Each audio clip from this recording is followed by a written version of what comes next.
Hi Muktrong, my name is Kim. Hi, I'm Gina. And today we're going to be talking about a woman who had it all. She had brains, beauty, and an upcoming series starring Wonder Woman herself, Gal Gadot. But first, we are having Jollibee today. I'm super excited because I've never had it and I've read all this hype on the internet about it. So just recently they opened up a location like 15 minutes from my house. Before it was like, the only one was 3 hours away.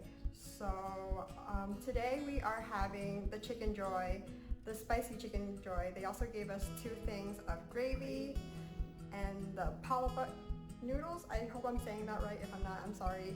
But the fiesta noodles. And then we have also the adobo rice and peach mango pies. So let's get started. What are we having first? I'm gonna eat the spicy chicken. I'll have a regular chicken. So this is my first time having it. Gina's had it before. I've had it before. The spicy one's the best. Mm-hmm. They're always sold out of it.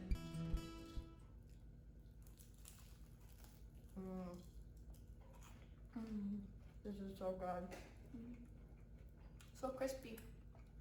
So how would you compare this to like other chicken restaurants like Popeyes or KFC? This is like top tier. Mm-hmm. Like it's up there with like Korean fried chicken. I think it's definitely a lot better than KFC. I'm sorry for all the KFC fans out there, but go to Jollibee. It's so worth it. I feel like the only thing KFC has on them is they have the coleslaw. I'm not a fan of coleslaw. The coleslaw's good. I like the coleslaw there, but like it doesn't like you get the adobo rice and like it kind of makes up for it.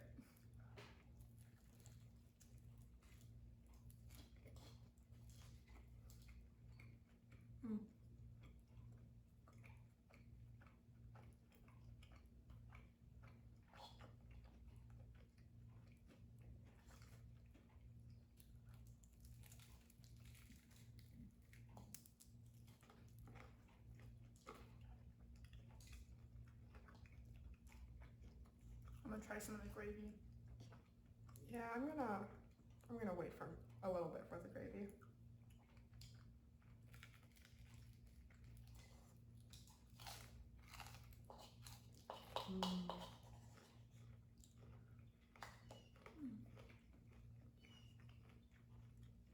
The gravy's pretty good with just the chicken though.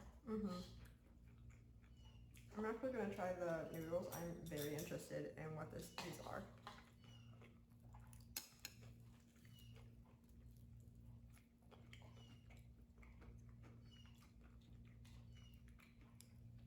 It has shrimp on the top and also it came with eggs and looks like garlic and meat on top as well. I think it's pork. Pork.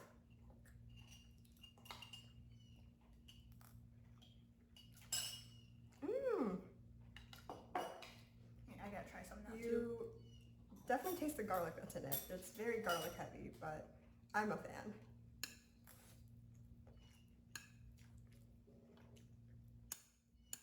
Oh my god, I'm struggling.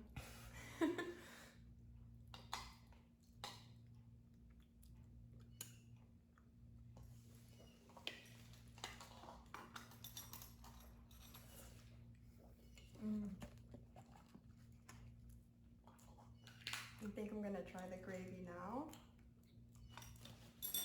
I feel like it's better with like the regular chicken.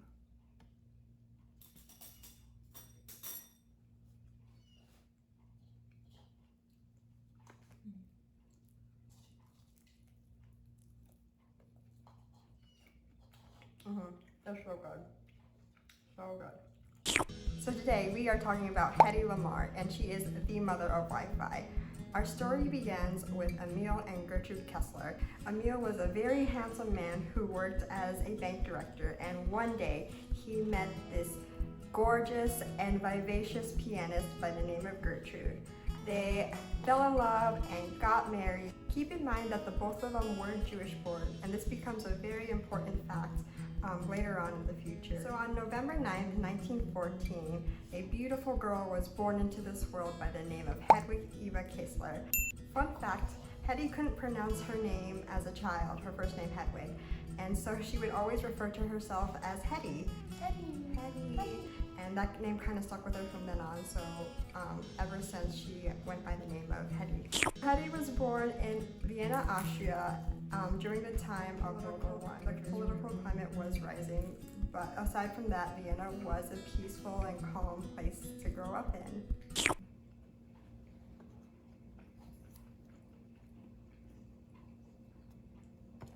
Oops. Where'd it go? I'm a messy eater.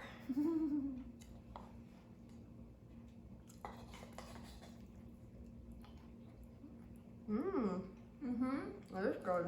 Put a little bit of gravy with it. Oh, I had gravy from before. Yum.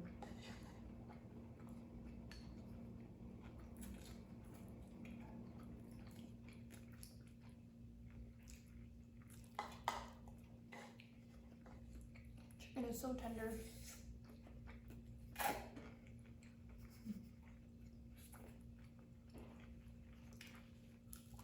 I forgot to try the spicy chicken before, so let's see what it is. I love the little flags they use. It's so They're cute. so cute.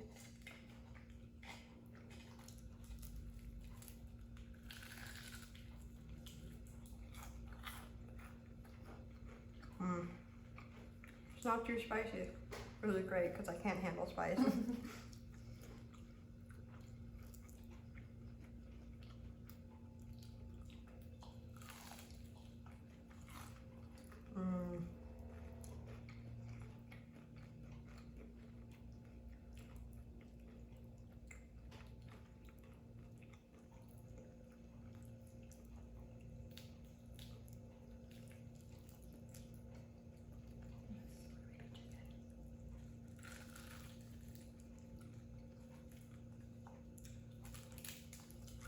It's always best to get like the little nibbles on the end. Crunchy bits. I want to save the skin for the end. Skin's the best part though. You always gotta save it.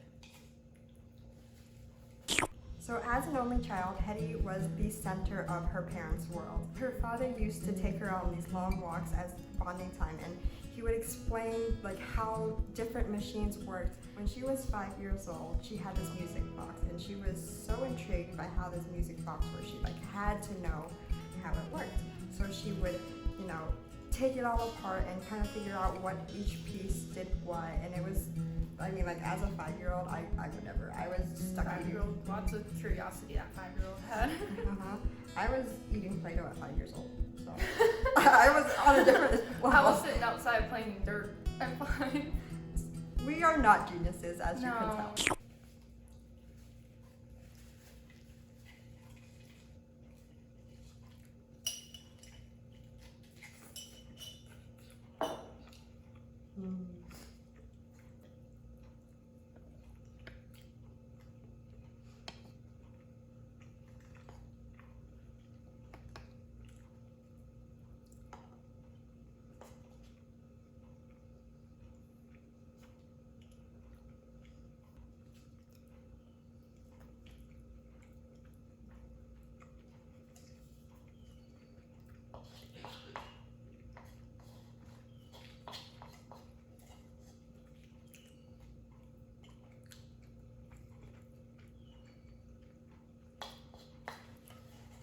Her mother paused her music career in order to be involved in her daughter's life. She was actually the one who introduced Hedy to the arts, so she would enroll her in ballet and piano lessons. At this time, film was becoming very big in Austria, and it inspired her. She wanted whatever those actresses had, and she would get it. I mean, she became huge.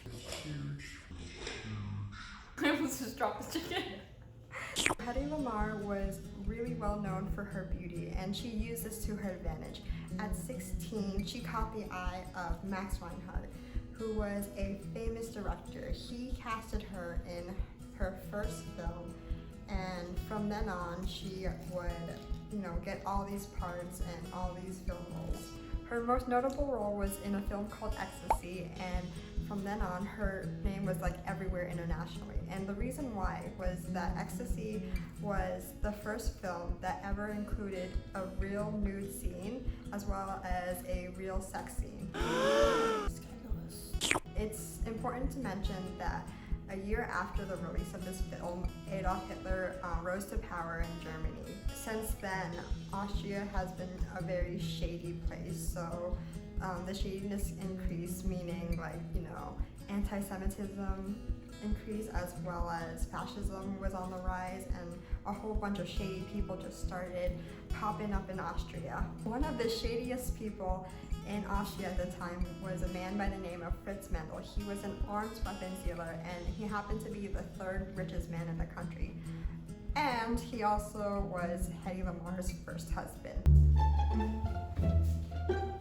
So he was captivated by her beauty like any other man. After seeing her perform in the film Sissy, Hedy Lamarr was an extremely independent woman. She's had many engagements before Fritz, and they all ended because she always thought that when she got married, it would be the end of her acting career. As soon as she got married, she would not be able to act anymore. What made Fritz an exception was that he was an extremely wealthy and powerful man. She thought by marrying this man, her social status would elevate, and it did. But she also thought that if she married this guy, she would get more acting opportunities because he knew people in higher places. Unfortunately, that was not the deal. He was kind of a disgusting dude. So he wanted to portray her as this perfect trophy wife. So he made her quit acting, instead hosted parties for all of him and his shady friends. And that's all she did. She had to do it with a complete smile on her face. Disgusting. The only upside to her marriage with him was that she was able to, hear the German gossips that was spreading around, especially when it came to wartime things. So Hedy was only married for a few years before she ran away to London, away from Fritz, because she was totally miserable in her marriage. In London, she met Louis B. Mayer, and if you guys don't know, Louis B. Mayer is the guy who co-founded MGM Studios. You know, the movie studios that has that roaring lion. Yeah. Louis was basically her ticket to get into Hollywood, and Hollywood was the place to be for an actress. That's where all the big names were. Hedy arrived to America, and the Americans loved her. I mean, she was this foreign beauty, tall, pale, dark hair, stunning green eyes. They were in love with her, and her fame rose from there. In Hollywood, Hedy met a guy named Howard Hughes, and he was a businessman and a pilot. But what really attracted her to him, I'm sorry. bless you. That wasn't a sneeze, I'm sorry. No. Coughs you. What attracted her to him was that he had a passion for innovation. He had all these ideas, and meeting him kind of unlocked this inventor side of her. This inventor side that was locked away because she was busy being an actress. And you don't really want to do all that stuff when you're an actress. She's still brilliant though. She's still brilliant. So Hughes fueled her inventive side. He even gave her this set of equipment which she would use in between shoots and filming to create a whole bunch of stuff. He would always talk about how the military wanted him to kind of fix up his planes so they can use them for later purposes. And being the good friend that she was, she flat out told him, "Your planes are too slow." And I mean, they were pretty slow comparatively, because they had wings that were squares. It wasn't the design that we know now, but literally rectangles, squares, whatever you want to call it. So there was no aerodynamics involved in that.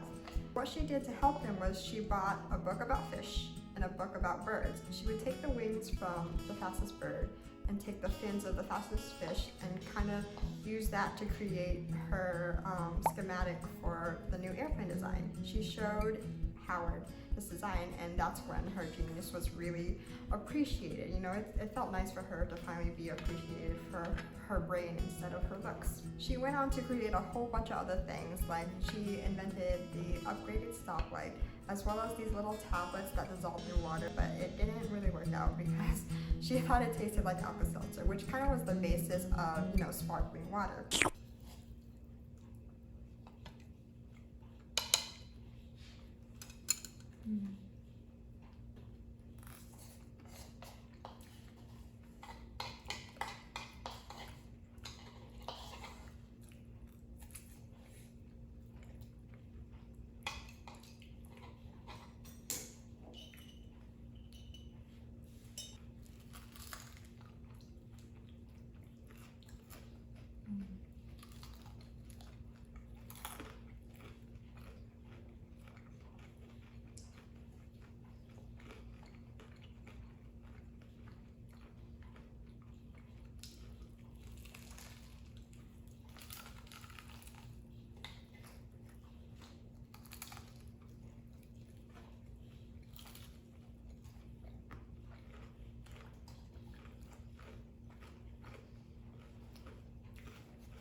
Really balanced bite.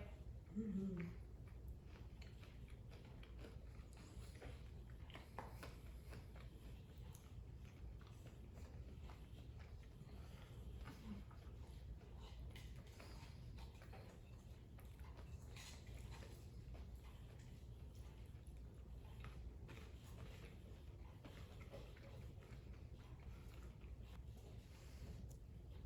Do you want some? No.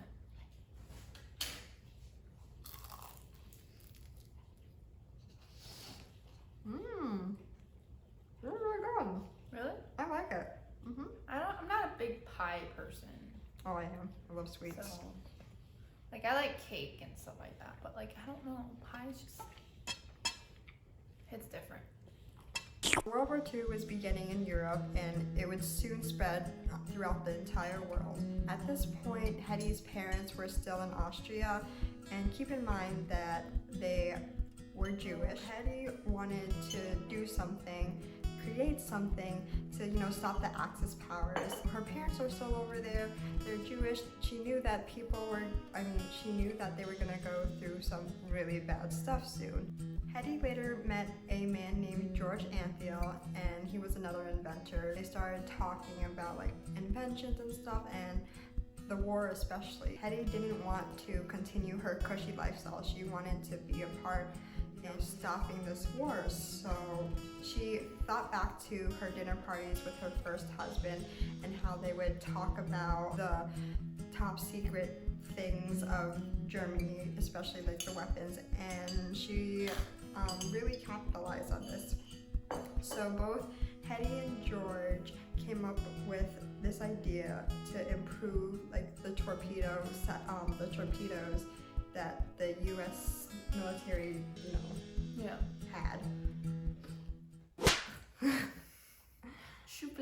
Both Hedy and George came up a way to kind of better improve the torpedo system in the U.S. So what they were seeing was that torpedoes were either not being fired when they wanted to be, or they were like completely missing their targets. So the reason this was because it ran on radio waves, and this is where it gets really technical, and if I get something wrong, like, please tell me. The way that the targeting systems work were based on radio waves, and the reason why these weren't working was because somehow the signal was getting intercepted. Hedy and George came up with a way where it was basically called frequency hopping, in which they would take these the signals and bounce both the receiver and the transmission side to different frequencies, so it would be harder to stop. And this kind of solved the problem of the interception between the radio waves. She had it patented, and she also presented it to the military.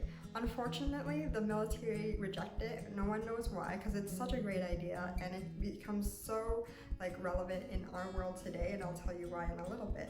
But they rejected it, and I think it's because this idea came from a woman. So instead, the government wanted to capitalize. Hedy was super devastated by this because she was so proud of this invention. She thought she could, this could revolutionize the war, America, all of that. But military said no. So the government wanted to capitalize on her beauty, and what they made her do was sell war bonds. And how they would do this was they would, host these public events in which she would openly flirt with these sailors in front of all these people.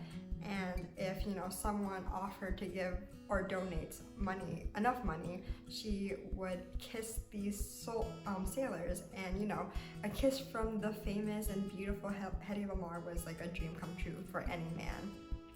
It's disgusting. It's super disgusting. Back to her frequency hopping idea, the reason why this is so important was that people later used her idea to create Wi-Fi, Bluetooth, and GPS. She was ahead of her time. It's crazy that someone who did all of this stuff for us was very much not known. She kind of No. flew under the radar, pun intended. I think it's because, you know, people saw her as just an actress, and an actress can't be smart as well. Like what in the world? Like why would they be smart? So I think that's why like people weren't able to recognize that she did such an amazing thing. And I mean, back then you couldn't have brains and beauty. You had beauty or brains. exactly, one or the other, never both. Nope. It wasn't until the end of her life where her genius was actually recognized and her name was out there for more than just her acting. And I think it's going to be more well known now that Apple TV is coming out with a series that's basically a biopic of her life, and it stars Gal Gadot, a very, you know, predominant actress. So I think her name's going to get even more recognition. About time. And that's the story of Hedy Lamarr. I hope you guys enjoyed it as much as I enjoyed researching it. Let me know what you think. Did you guys know about her and I just lived under a rock? Leave a comment on who you want to listen to next week, as well as what we should eat. Remember to click the subscribe button. Have a wonderful rest of your day, and we'll see you next Monday. Bye! Bye.